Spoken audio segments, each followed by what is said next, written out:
Rezaei. I'm here with Orphy Robinson, who's playing 3 sets at the Newcastle Festival of Jazz and Improvised Music. So, Orphy, maybe you could just introduce yourself briefly. You've a huge, illustrious career, so many different amazing projects. So I'm well, I was a multi-instrumentalist, but I seem to have gone back to my first love, which is playing the vibraphone and marimba. But I like to electronics as well at the same time. I pop up in a lot of. I kind of think of myself as genre fluid. I'm kind of like, I was one of those nosy kids just into music, full stop. So it didn't really matter what it was. I grew up learning Scottish pipe band music, would you believe? Uh, yeah, and I can still play snare drum to that sort of stuff as well. But anyway, yeah. I kind of morph into various different things, and over the years, I kind of really developed a love for improvised music as well. I think I was sort of early. An early story is being sent by a musician, Ray Carlis, who unfortunately passed away very recently. Who had sort of said, you need to go and try different stuff out. You can't just, be dreaming of being an Earth, Wind and Fire one day or something like that. So he sent me off to this workshop in Dalston. I grew up in Stoke Newington, and there was a guy called John who used to do some like really. They were kind of like musical games. I used to think of. I was at that kind of early age where they weren't necessarily songs; they were pieces and things, and that was great fun. I was there dilly-dallying with a trumpet sometimes, and then other weeks on different things, and then forgot all about it. My life, went through all different sort of things, different music stuff, and everything else. And then many years later, I'm at the Bracknell Jazz Festival, and I bump into John, and I'm like, "Wow, gosh, that's amazing! How you doing?" He said, "Oh yeah, how you doing?" The guy, "Yeah, with the unusual name, blah blah blah blah blah." And he said, "What are you doing?" I said, "Well, I'm here with a band, big band, the Jazz Warriors." And he said, "Oh, great! You can pop into my gig later on." And yeah, it turned out that he was John Stevens. I didn't know. Yeah, he was there playing, and yeah, I was fascinated because I was like, "Oh, I know something about this kind of stuff." My other mentor was the South African trumpet player Claude Depper, who was into a lot of improv stuff, but also was kind of, don't loiter on, street corners. Go on, be off with you. Get home. Here's the Count Basie album to check out. You're like, what? Why is he giving me this? Sort of thing. But obviously, he was up to something. Because many years later, I mean, he'd always say you're a jazz musician, but you don't know it. And I would kind of, be very defensive and say, no, I'm not. I'm into all these other music, and I want to be in a funk band and all of that. And I did the funk band route and all of that. That went very well, but I got really bored. And started to concentrate on the instrument more, on the vibraphone more. And of course, the exponents of that were jazz musicians, Lionel Hampton, Milt Jackson, Bobby Hutcherson, people like that. I kind of got more and more down that rabbit hole of collecting vinyl. Going on a Friday night, I'd go to a shop in the West End of London called Cheapo Cheapo, and nothing was really in alphabetical order. It was like, there's the jazz section, and so you were there digging, and reading. You were reading a lot to see who were on these records, because then you recognise the name. Go, it must be good because he's a good player. It's that sort of thing.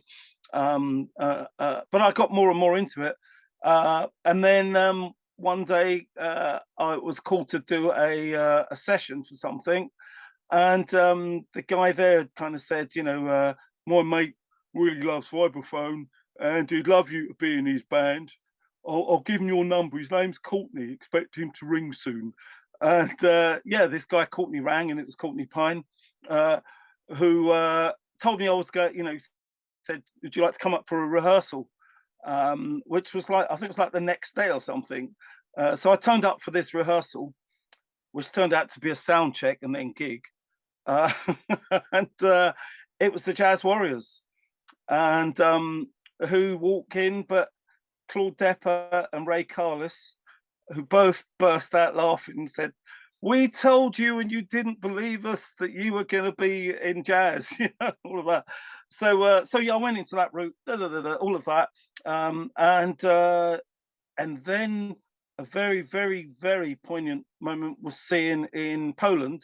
This was touring with Courtney Small, with his quintet or sextet, whatever it was, and in Poland, being on the same bill as Sun Ra Orchestra.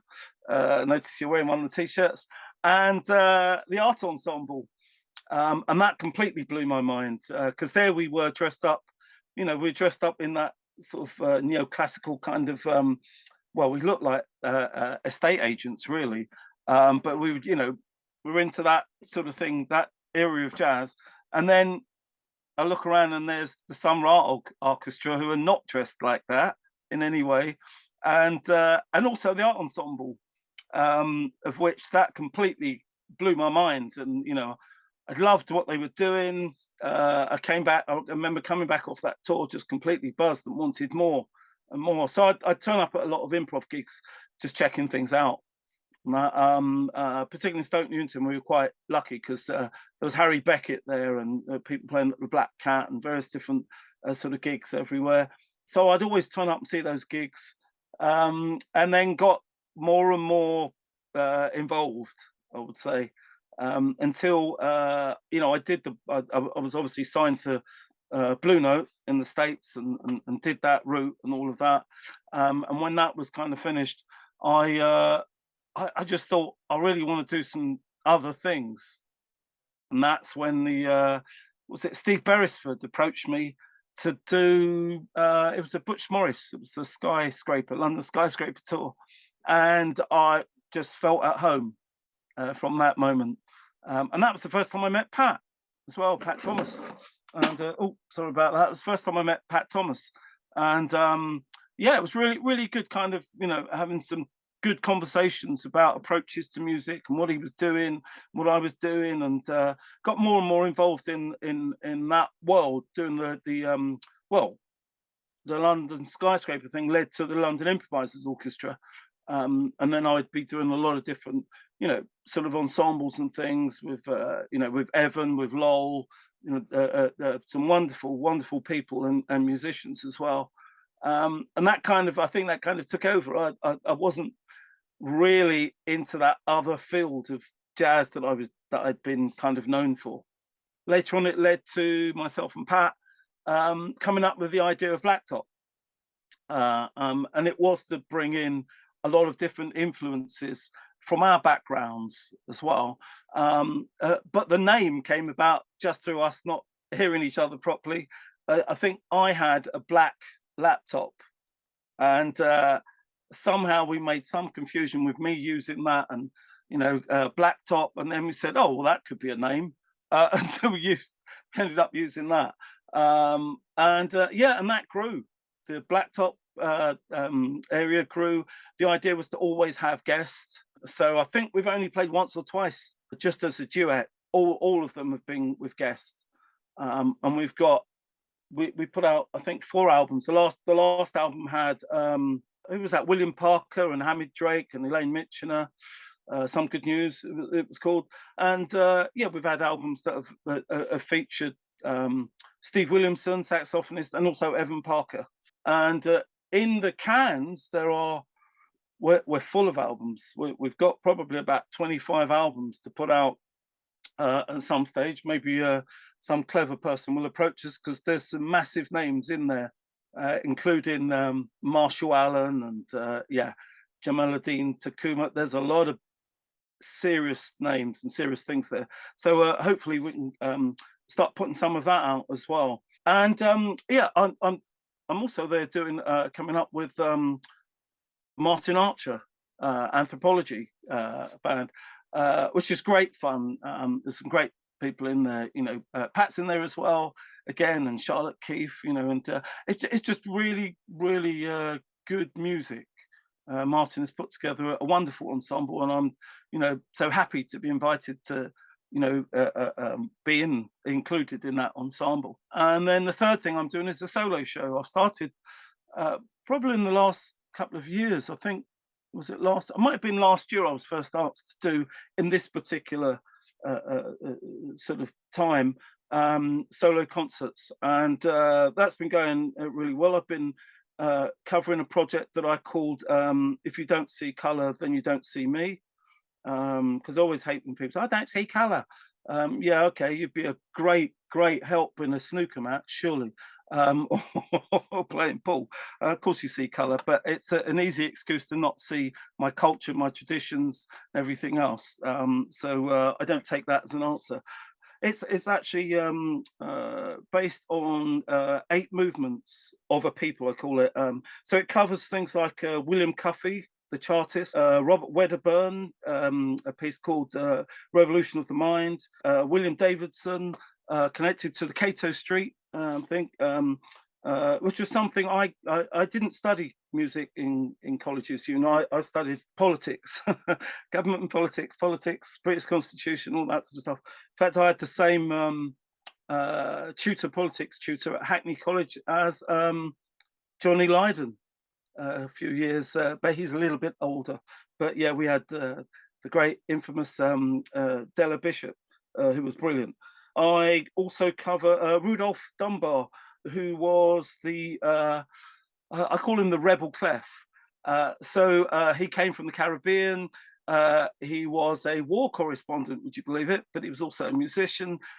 He conducted the Berlin Philharmonic. He conducted here in England, I think the LSO and a few other amazing orchestras as well. And this was in the 50s. He did this. Poland, I think he also conducted an orchestra as well. But he was also a jazz clarinetist. He had many sides to him. So I do a piece on him.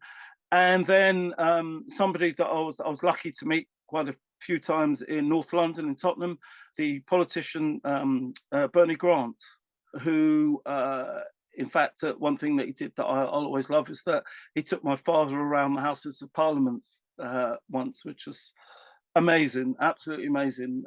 I think my dad remembered that forever, sort of thing. So I cover different kind of aspects rather than the usual Black History Month.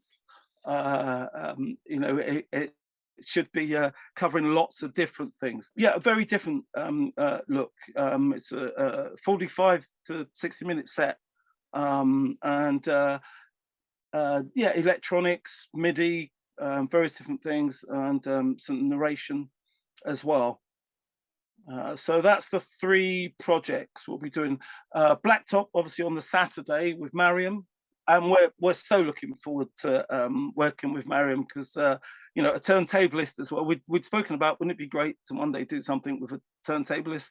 And we'd been paying attention to Mariam, and this seemed like the perfect opportunity to do that. So that's going to be, yeah, absolutely great. Can't wait for it. Can't wait.